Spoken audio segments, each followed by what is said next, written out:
തൃപ്പൂണിത്തുറ തെരഞ്ഞെടുപ്പ് കേസിലെ ഹൈക്കോടതി വിധിയാണ് ഇന്ന് നമ്മൾ ഏവരും കാത്തിരിക്കുന്ന ഒരു പ്രധാന വാർത്ത എന്ന് പറയുന്നത്. ഈ വാർത്തയുടെ വിശദാംശങ്ങളുമായി ചേതൻ സാജൻ ചേരുന്നുണ്ട് കൊച്ചിയിൽ നിന്നും. ചേതനിലേക്ക് പോകാം. Chetan, good morning. Vinisha, good morning. Chetan, Lok Sabha തെരഞ്ഞെടുപ്പ് അടുക്കാറായി. തെരഞ്ഞെടുപ്പിന്റെ പ്രചാരണമെല്ലാം കൊടുമ്പിരിക്കൊണ്ട് നിൽക്കുന്ന ഒരു ഘട്ടത്തിൽ മറ്റൊരു തെരഞ്ഞെടുപ്പ് കേസുമായി ബന്ധപ്പെട്ട വിധി ഹൈക്കോടതിയിൽ നിന്ന് വരാനിരിക്കുന്നു. 2021 നിയമസഭാ തെരഞ്ഞെടുപ്പുമായി ബന്ധപ്പെട്ട് അന്ന് എം സ്വരാജ് ഫയൽ ചെയ്ത ഒരു ഹർജിയിൽ ഹൈക്കോടതി ഇന്ന് വിധി പറയാനൊരുങ്ങുകയാണ്.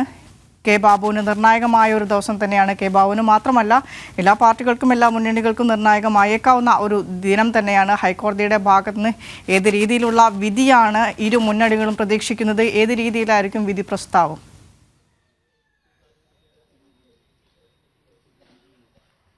വിനിഷ, അങ്ങനെ രാഷ്ട്രീയ കേരളം കാത്തിരുന്ന ഒരു ഹൈക്കോടതി വിധിയാണ് ഇന്ന് അന്തിമ വിധി വരാനിരിക്കുന്നത്.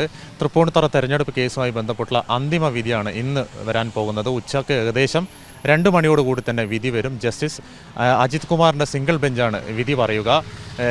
രാഷ്ട്രീയ കേരളം ഏറെ ഉറ്റുനോക്കിയൊരു വിധിയായിരുന്നു. കാരണം 2021 നിയമസഭാ തെരഞ്ഞെടുപ്പിൽ ഏറെ ചർച്ച ചെയ്യപ്പെട്ട ഒരു മണ്ഡലമാണ് തൃപ്പൂണിത്തുറ മണ്ഡലം. ഇതിൽ 900 വോട്ടിനാണ് UDF സ്ഥാനാർത്ഥി കെ ബാബു വിജയിക്കുന്നത്.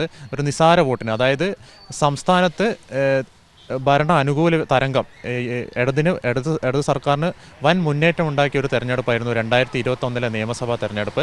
140-ൽ 99 മാർക്കാണ് അന്ന് കേരള ജനത ഇടതുപക്ഷത്തിന് നൽകിയത്. ഈ സമയത്ത് പോലും തൃപ്പൂണിത്തുറ മണ്ഡലത്തിലുണ്ടായ LDFൻ്റെ പരാജയം അന്ന് ഏറെ ചർച്ച ചെയ്യപ്പെട്ടിരുന്നു. ഈ വിഷയമായി പ്രധാനമായും പറയുകയാണെങ്കിൽ ഈ വിഷയത്തിൽ LDF സ്ഥാനാർത്ഥി എം സ്വരാജ് പ്രധാനമായും ചൂണ്ടിക്കാട്ടുന്നത് തന്നെ വിജയായി പ്രഖ്യാപിക്കണം, കെ ബാബുവിൻ്റെ വിജയം അസാധുവായി കാണണം. കാരണം ഈ തെരഞ്ഞെടുപ്പുമായി ബന്ധപ്പെട്ട് UDF ക്യാമ്പ് വ്യാപകമായ രീതിയിൽ മതവും അതുപോലെ തന്നെ മതചിഹ്നവും ഉപയോഗിച്ചിരുന്നു. അയ്യപ്പൻ്റെ പേരിലാണ് UDF ക്യാമ്പയിൻ നടത്തിയത്. ജനപ്രാതിനിധ്യ നിയമപ്രകാരം മതചിഹ്നമോ മതങ്ങളോ ഉപയോഗിച്ച് തെരഞ്ഞെടുപ്പ് നടത്താൻ പാടില്ല, തെരഞ്ഞെടുപ്പ് പ്രചാരണം നടത്താൻ പാടില്ല. ഇത് കെ ബാബുവും സംഘവും ലംഘിച്ചു. അതുകൊണ്ട് ബാബുവിനെ അയോഗ്യനാക്കി പ്രഖ്യാപിച്ച് തന്നെ വിജയിയായി പ്രഖ്യാപിക്കണമെന്നാണ് എം സ്വരാജിൻ്റെ ആവശ്യം. ഈ ഹർജിയിൽ പ്രധാനമായും പറയുന്നത് ഈ തെരഞ്ഞെടുപ്പുമായി ബന്ധപ്പെട്ട് UDF സ്ലിപ്പ് നൽകിയിരുന്നു. ഈ സ്ലിപ്പിൽ കെ ബാബുയുടെ പേരും അതുപോലെ തന്നെ പാർട്ടി ചിഹ്നവും അയ്യപ്പൻ്റെ വിഗ്രഹത്തിൻ്റെ ചിഹ്നവും ഉൾപ്പെടുത്തിയിരുന്നു. അങ്ങനെ മതചിഹ്നം ഈ തെരഞ്ഞെടുപ്പ് ചിഹ്നത്തിൽ ഉപയോഗിച്ചിരുന്നു. അതുപോലെ തന്നെ അയ്യപ്പനൊരു വോട്ട് എന്ന പേരിൽ വ്യാപകമായുള്ള ക്യാമ്പയിനും നടത്തിയിരുന്നു. ചുമരെഴുത്തടക്കം നടത്തിയിരുന്നു. അയ്യനെ കെട്ടിക്കാൻ വന്നവനെ അയ്യപ്പൻ്റെ നാട്ടിൽ നിന്ന് ഓടിക്കണം നടക്കുള്ള വിദ്വേഷ പ്രചരണം ഈ വ്യാപകമായിട്ട് UDF അഴിച്ചുവിട്ടിരുന്നു. ഇതൊക്കെയാണ് ഹർജിയിലെ പ്രധാനപ്പെട്ട വാദം. നമുക്കറിയാം, ജനപ്രാതിനിധ്യ നിയമപ്രകാരം തെരഞ്ഞെടുപ്പുകളിൽ മതമോ ഉപയോഗിച്ച് തെരഞ്ഞെടുപ്പ് പ്രചാരണം നടത്താൻ പാടില്ല.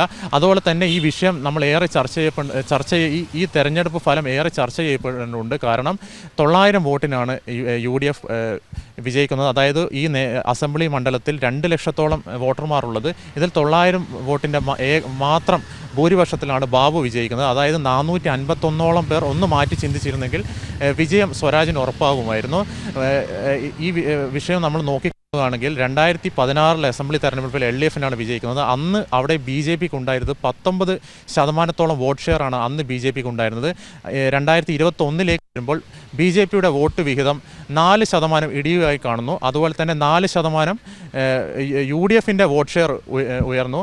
അതായത് വളരെ വ്യക്തമാണ് കാര്യങ്ങൾ. UDFും BJPയും തമ്മിൽ ഒരു അവിശുദ്ധ കൂട്ടുകെട്ട് ഈ തെരഞ്ഞെടുപ്പിൽ ഉണ്ടായിട്ടുണ്ട്. അത് ആ വോട്ട് ഷെയറിൻ്റെ പാറ്റേൺ തന്നെ അത് കാണുന്നുണ്ട്. എന്തായാലും ഇന്നത്തെ ഈ തെരഞ്ഞെടുപ്പ് കേസിലെ അന്തിമ വിധി ഈ ലോക്സഭാ തെരഞ്ഞെടുപ്പിൽ ചർച്ച ചെയ്യപ്പെടും എന്ന കാര്യത്തിൽ തർക്കമില്ല. വിനിഷ.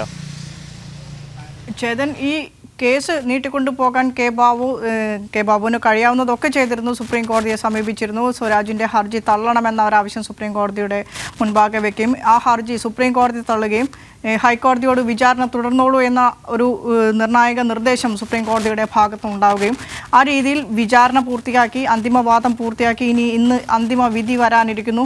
ഏത് രീതിയിലാണ് എം സ്വരാജിൻ്റെ ഒക്കെ പ്രതീക്ഷകൾ നമ്മുടെ യൂട്യൂബ് കമൻസിലൊക്കെ വരുന്നു. 100 out of 100 എം സ്വരാജിന് വിജയം കിട്ടും, എം സ്വരാജിൻ്റെ ഹർജിയിൽ എം സ്വരാജിന് നീതി കിട്ടുമെന്നുള്ള രീതിയിലുള്ള യൂട്യൂബ് കമൻസ് ഒക്കെ വരുമ്പോൾ ഏത് രീതിയിലാണ് ഇത് എം സ്വരാജിനെ സംബന്ധിച്ചിടത്തോളം പ്രതിഫലിക്കാൻ പോകുന്നത്? നിർണായകമായ ഒരു ലോക്സഭാ തിരഞ്ഞെടുപ്പ് വന്നു നിൽക്കുന്ന ഒരു സാഹചര്യത്തിൽ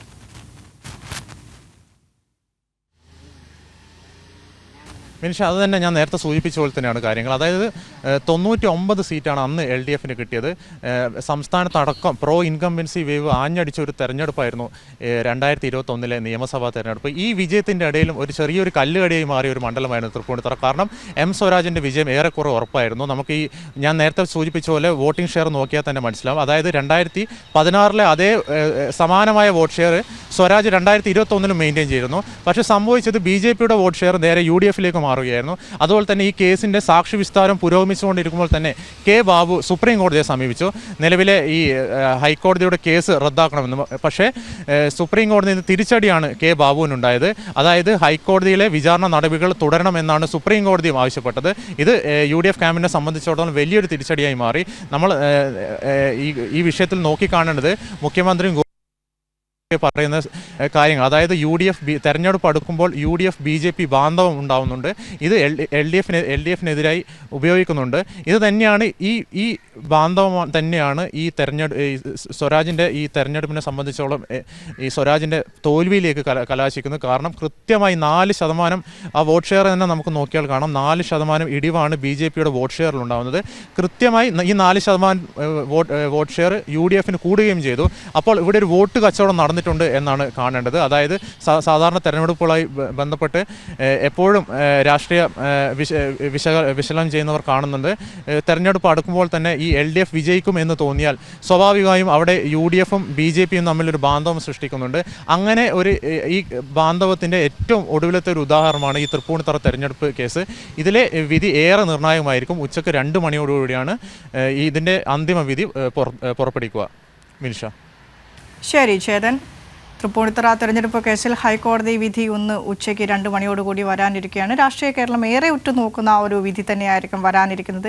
കെ ബാബുവിൻ്റെ വിജയം റദ്ദാക്കി തന്നെ വിജയിയായി പ്രഖ്യാപിക്കണമെന്ന എം സ്വരാജിൻ്റെ ഹർജിയിലാണ് ഹൈക്കോടതിയിലെ ജസ്റ്റിസ് PG അജിത് കുമാർ വിധി പറയുക. മതചിഹ്നങ്ങൾ ഉപയോഗിച്ച് വോട്ട് പിടിച്ച കെ ബാബുവിൻ്റെ നടപടി തെരഞ്ഞെടുപ്പ് ചട്ടങ്ങളുടെ ലംഘനമാണെന്നായിരുന്നു സ്വരാജിൻ്റെ ഹർജിയിൽ പറയുന്നത്. ചേതൻ സാജനാണ് വാർത്തയുടെ വിശദാംശങ്ങൾ കൊച്ചിയിൽ നിന്ന് നൽകിയത്.